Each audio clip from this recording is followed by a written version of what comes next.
Bismillah, alhamdulillah, wassalatu wassalam ala rasulillah, nabiyyina Muhammad wa ala alihi wa sahbihi ajma'in, wa man tamassaka bi sunnatihi ila yawmiddin.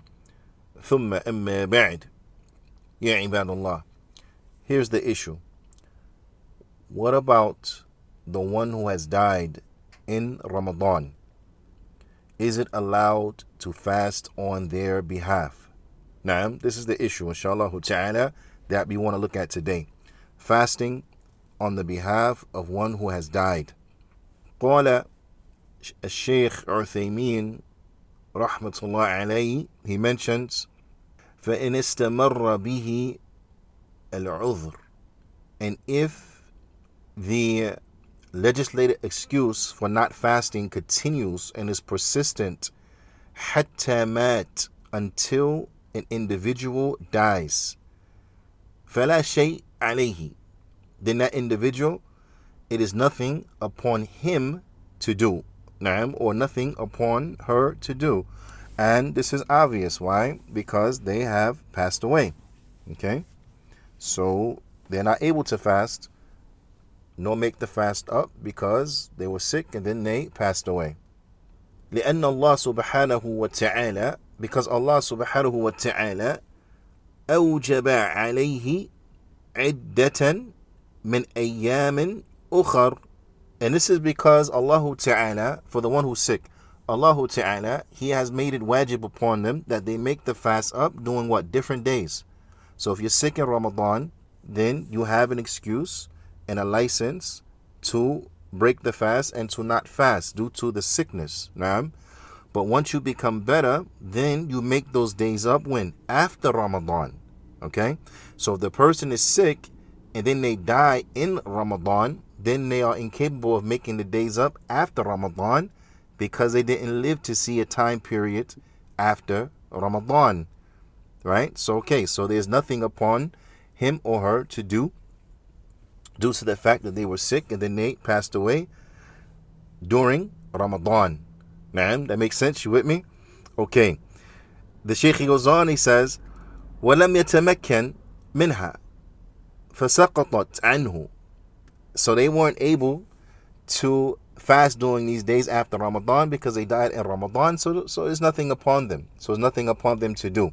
كمان مات قبل دخول شهر رمضان لا يلزمه صومه, just like the one who died prior to the month of Ramadan entering. They died before Ramadan. Then there's nothing upon them to do because they didn't live to see Ramadan. They didn't live to see what? Ramadan. Okay? So you with me now? Is making sense, inshallah ta'ala, so far? Alright. فإن تمكن من القضاء ففرط فيه حتى مات صام وليه عنه. Now listen. If there was a situation that a person, they had something to make up from the fast.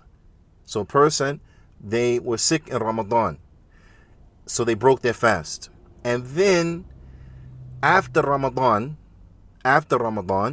right, they died before they were able to make up the days that they missed. They died before they were able to make up the days that they missed. And it's very important. Because when we're talking about fasting on behalf of someone else, this is not, okay, a person died in Ramadan, so they died after half of Ramadan. So then they had the second half of Ramadan that they didn't fast.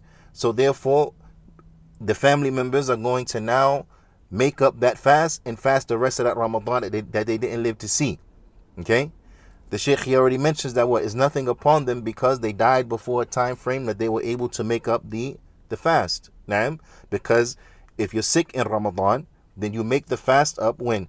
After Ramadan, during different days. This person never lived to see those different days because they died in Ramadan. So there's nothing upon them.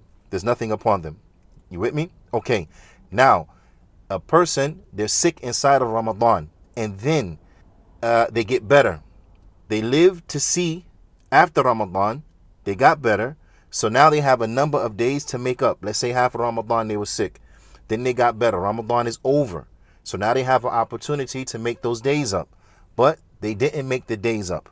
They didn't make the days up. So they still have a debt for those days of half of Ramadan. They lived after Ramadan. They had an opportunity to make up the days, but they didn't make up the days, and then they died. So now listen to this scenario. So if an individual was able and lived to see a time frame where they can make up the fast, but they were negligent in making up the fast, and then they died. Now, صام وليه عنه جميع الأيام التي تمكن من قضائها. Then the wali, their guardian, their family member, their relative, then they will fast on them the days in which they had the opportunity to make up the fast for those days. Okay? So the days that they had the opportunity to make up the fast, but they didn't make up the fast, then their relative will fast these days on their behalf. What is the proof? وَمَا الدَّلِيلُ? What is the proof of this? لِقَوْلِهِ صَلَى اللَّهُ عَلَيْهِ وَسَلَّمَ. And this is due to the statement of the Prophet sallallahu alaihi wasallam, as it comes in a hadith that is muttafaqun alayh. It's a hadith that is agreed upon by both Imams al-Bukhari and Muslim. And it's from the hadith of Aisha radiyallahu ta'ala anha, where the Prophet sallallahu alaihi wasallam, he said, "Man mata wa alayhi siyam, sama anhu waliyuhu." That whoever dies and they have upon them fast that they owe, they have upon them days that they have to make up, then their wali will fast on their behalf. Okay, so now a person was sick in Ramadan. So those number of days they were sick and that they ate, they owe those days. After Ramadan, they lived to see after Ramadan, but they didn't make up the fast before they died. Okay, so they died. So whatever days that are left in that person's account, then their family members will make up those days. So this is important to keep record. Every one of us, if we have days that we owe, that we keep a record of the days that we owe. And it's important that we have good relationships with our family members and good communication, open lines of communication, so that we can inform them that I owe such and such a days. Now, I owe this amount of days. So in the event that they pass away, their family members can make up these days for them, right? Likewise, the woman who is on her menses and the like, so she's not able to fast in Ramadan because of the time that she was on her menses, then she should let her family members know, listen, I have X amount of days to make up for when I was on my menses, so that in the event that she dies, they can make up those days for her. But if there's no open lines of communication, nor any type of documentation where it is known exactly what is left from that person owes and things of that nature, then their family members will not be able to make up this fast. So this highlights the importance of good relationships with one's family, that we have to have good relationships with each other, bi'idhnillahi ta'ala. This is another benefit from the many benefits of having a good relationship with your family. Now, and listen to this, because people sometimes will say things like, well, my friends are like my family. I'm not close to my family. My friends are like my family. Now, we're talking about when your family is Muslim. We're not speaking about situations where the family is not a Muslim, so on and so forth. We're talking about specifically, because even in those situations, you still should keep the family ties, right? And have a good relationship with them as much as possible, okay? We understand the intricacies and the nuances of said relationships due to the different beliefs and the disbelief of these family members and the like. But even with that, you try to have as best relationship as possible given the circumstance. That's that. Back to the Muslims. You have a Muslim family, then undoubtedly you should try to have good relationships with them and open lines of communication and the like. From the many benefits of doing that is this: if you die, they could fast for you. Now, this thing of, well, I got my friends and so on and so forth. Who is the wali? Who is the wali? Now, because the Prophet sallallahu alaihi wasallam, he said, what?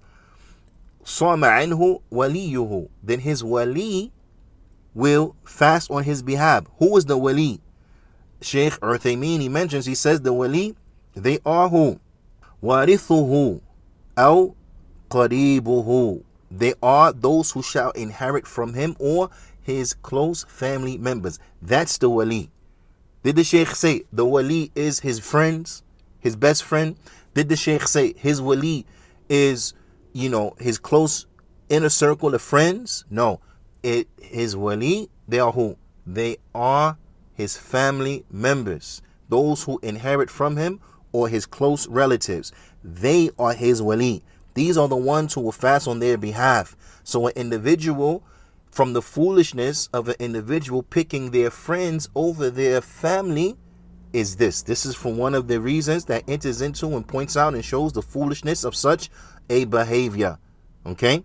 Another encouragement for us to have good relationships with our family and not to choose others over them. Because our family, they have rights upon us that are specific that others don't have, and they benefit us in ways that others can't.